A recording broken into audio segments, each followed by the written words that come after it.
По живописным горным ущельям, открывая неописуемую красоту высоких гор Кавказа, проходит военная Сухумская дорога, которая связывала Карачаево-Черкесскую республику с Сухумом через Кавказский хребет. Для Абхазии это стратегический объект, и его восстановление – один из приоритетных вопросов. Однако этот участок уже давно стал труднопроходимым из-за оползней и размытых участков.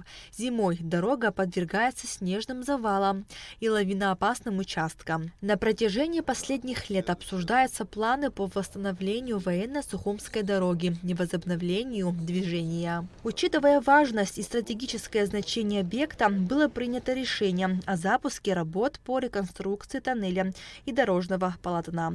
Ознакомиться с ходом работ в селе Багада Гулрыбского района выехал президент страны Бадра Гунба.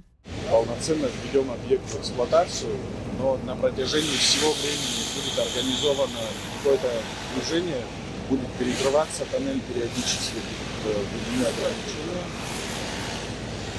При этом задача в любом случае будет выполнена и полноценно будет отслеживаться каждый этап. С учетом сроков до 2027 года качество работ, соответственно, и сроки должны быть выдержаны. Значимость этой дороги мы все прекрасно понимаем.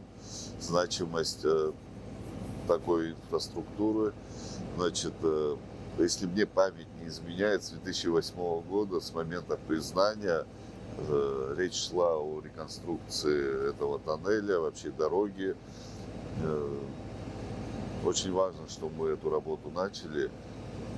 И необходимо в сроки уложиться и реализовать этот проект. Восстановительные работы разделены на два этапа. Сначала реставрация тоннеля, которая завершится в 2026 году. Затем будут приводить в порядок дорогу вокруг. В целом работы будут вестись вплоть до 2027 года.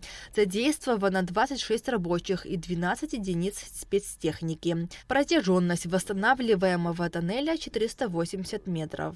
На момент, когда мы приступили к работам, мы приняли решение провести повторное обследование тоннеля, провели геофизические обследования, и по итогам которых мы в очередной раз убедились о необходимости капитального ремонта объекта, так как идут, регрессия продолжается, трещины расширяются, очень сильно изменилось состояние, поэтому были в очередной раз приняты еще технические решения добавить анкерные болты сюда, чтобы усилить конструкцию. И помимо всего прочего еще принято решение, помимо технического надзора, осуществить еще и авторский надзор. Для того, чтобы оперативно вносить какие-то изменения технические в зависимости от состояния тоннеля. Восстановительными работами занимаются наши специалисты со своими коллегами из России. В рамках двусторонних договоренностей финансовую помощь окажет Российская Федерация. Сам тоннель был построен в 1964 году. С того периода капитальный ремонт не осуществлялся.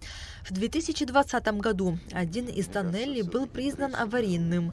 Проезжать по тоннелю представлялось опасным, так как в стенах появились трещины. Опорную стену, да? Да. А когда эта часть обвалилась? Эта часть обвалилась между первым обследованием, в 2023 году она обвалилась, после первичного обследования и проектирования. И, кстати, здесь как раз вот в этом месте была указана дата, когда тоннель строился вместе. С этой частью вырвало. Он был поврежден впоследствии многочисленных ударов по нему, я так понимаю, тяжелыми снарядами. В селе Цабал будет организована лаборатория для приема входного материала, который будут использовать для восстановления тоннеля и дороги.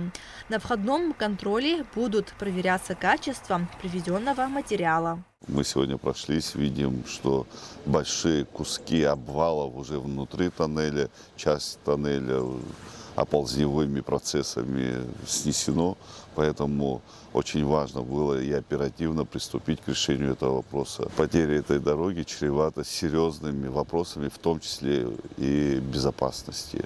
Здесь располагаются наши подразделения, части, российские пограничные подразделения, и поэтому дорога эта имеет стратегическое значение. Никак не получалось изыскать эти средства. благодаря договоренностям с нашими российскими коллегами мы изыскали эти средства и направили на реализацию этого очень важного проекта. Работы по восстановлению тоннеля уже начались и ведутся каждый день. Уже сейчас проведено электричество. На месте висит знак, что движение запрещено. Но в скором времени легендарная Сухумская военная дорога вновь откроет свой исторический путь. Нала Чхинджерия, Фатима Гергия, Саида Гуха, Абхазское телевидение.